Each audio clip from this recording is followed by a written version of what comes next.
Magandang tanghali po sa inyong lahat, mga kaibigan at mga kapatid. Salamat po sa Diyos. Ito po ibinigyan ng magkakatumuli ng Panginoon para makapagbahagi sa inyo ng maikling salita ng Diyos na matatagpuan sa Biblia. Ito po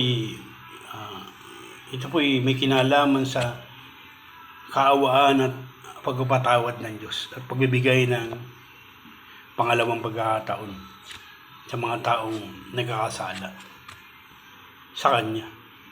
Ang ating pag-aaral ay matatagpuan po sa Juan 8, mula po 1 hanggang 6. Ganito po ang sinasabi. Pakinggan niyo po. Sinabi kay Jesus, Guro, ang babaeng ito, mali yung basa. Ito po, basa. Si Jesus man ay pumunta sa bundok ng mga Olibo. Kinabukasan, maaga pa'y nagbalik na siya sa templo. Lumapit sa kanya ang lahat, kaya't umupo siya at nagsimula siyang magturo. Dumating noon ang mga tagapagturo ng kautusan, ang mga Paraseyo, na may dalang isang babaeng nahuli sa pangalo niya. Iniharap nila ito sa karamihan. Sinabi kay Jesus, Guro, ang babaeng ito ay nahuli sa aktong pangalo niya.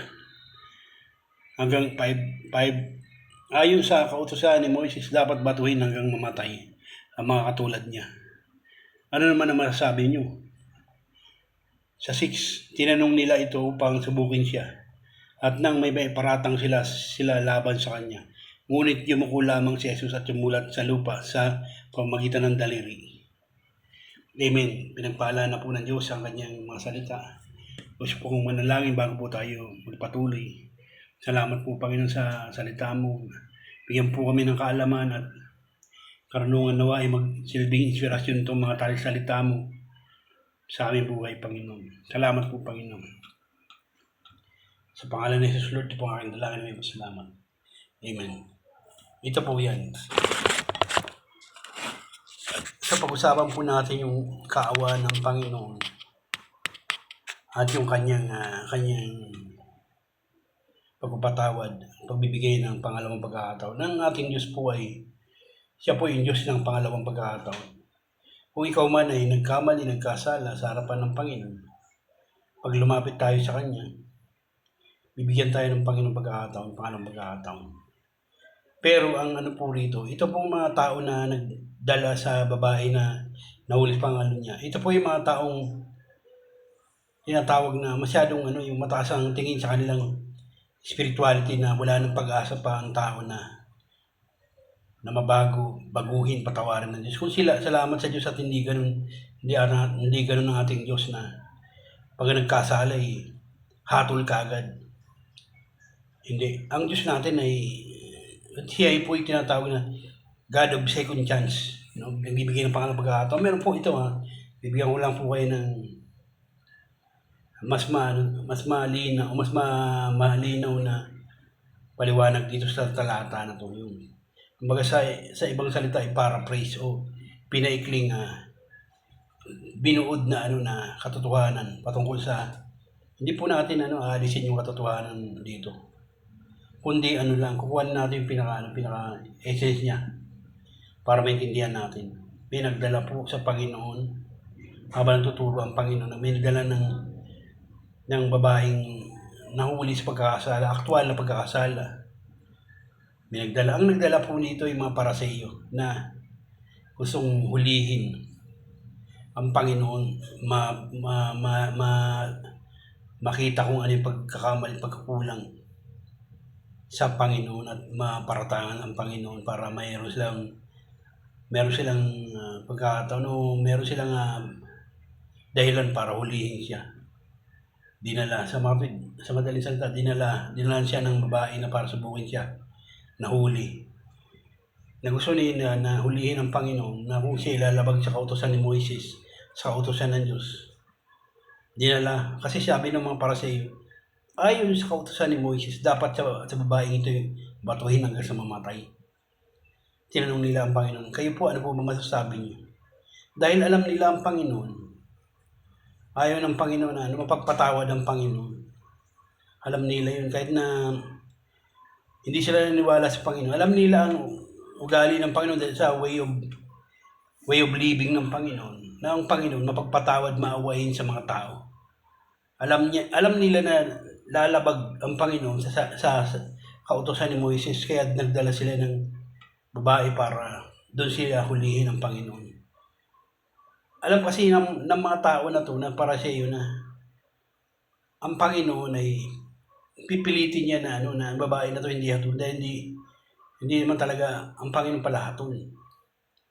Kaya nagdala sila ng na para maipakita sa mga tao na itong tao na to lumalabag sa kautusan ni Moises. Ayon kasi sa kautusan ni Moises, ang sino man mahuli sa pagkakasala aktwal na pangalo niya, dapat siyang batuhin hanggang mamatay.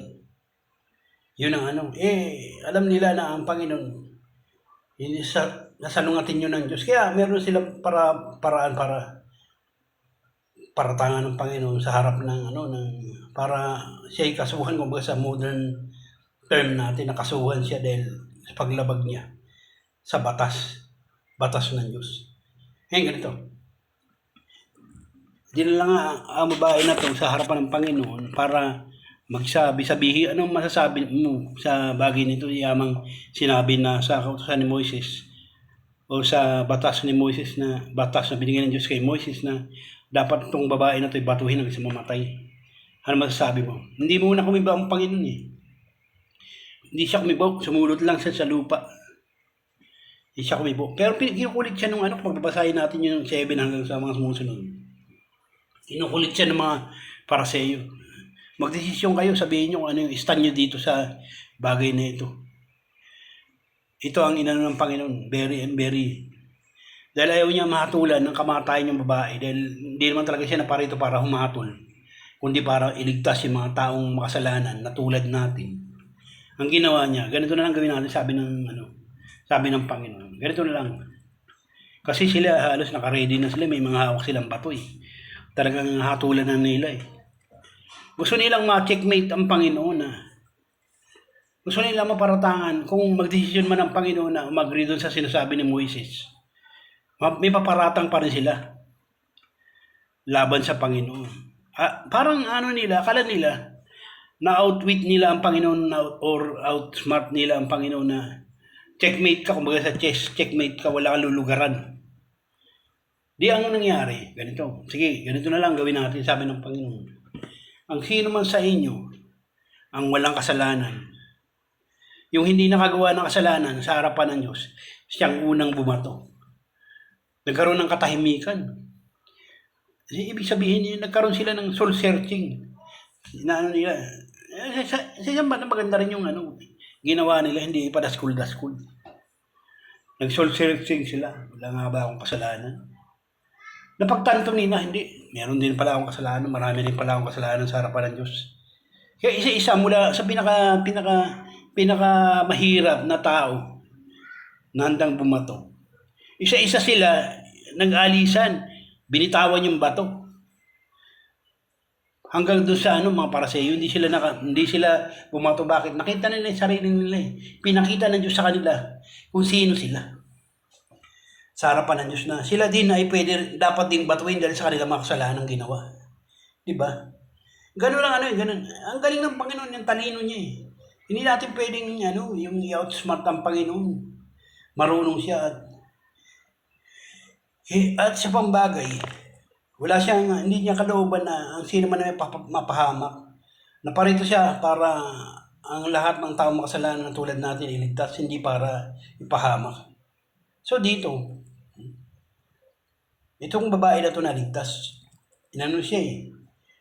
Inano siya ng Panginoon. Nakayuko ang Panginoon, hindi inahayaan niya ang mga tao at ang banal na Espiritu Santo mangusap sa kanila.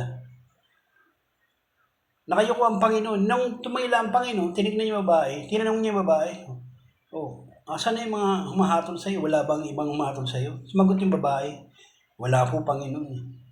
Sabi ng Panginoon, ito yan. Ito ang catching. Ako man, sabi ng Panginoon sa babae. Ako man, hindi kita hatulan.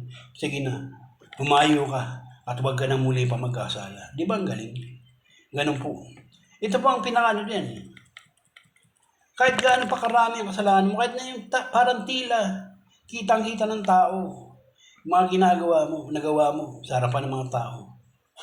Sa Panginoon, pwede ka niya, no, papatawarin ka niya kung lalapit ka sa kanya, aaminin mo sa harapan ng Diyos na nagkasala ka. Ang mga tao na, ano, na nasa paligid mo, ang tangi lang niya magagawa ay magparatang sa iyo, paratangan ka, yung handa silang bumato. Alam niyo mga kaibigan, mga kapatid, mas madaling bumato. Ha? Mas madaling bumato sa kasalanan ng ibang tao. Nang wala tayong tinitingnan sa sarili. Kahit ako pwede kong bumato, sabihin ko, isa siyang tao ito. Napakasamang tao niyan. Pwede kong sabihin yun, napakadali niyan. Kahit sinong tao pwedeng sabihan. Pero tunay nga ba na ikaw ba'y karapat dapat na bumato ng bato sa iba? Dahil sa kasalanan nila, nakikita mo. Ikaw ba sa iyong sarili, sabi ng Biblia? Sabi ng Panginoon, ikaw ba ay walang nagawa sa buhay mo na kasalanan sa harapan ng Diyos? Ito mga kapatid, isang aral din to. Kung ang Diyos ay magpapatawad, hindi magpatawad, magbigay ng pangalawang pagkakataon, dapat tayo rin. Kasi tayo lang din, binigyan ng Panginoon pangalawang pagkakataon, dapat tayo magbigay din. Na huwag tayo maging madamot sa iba. At huwag tayong mabigla-bigla.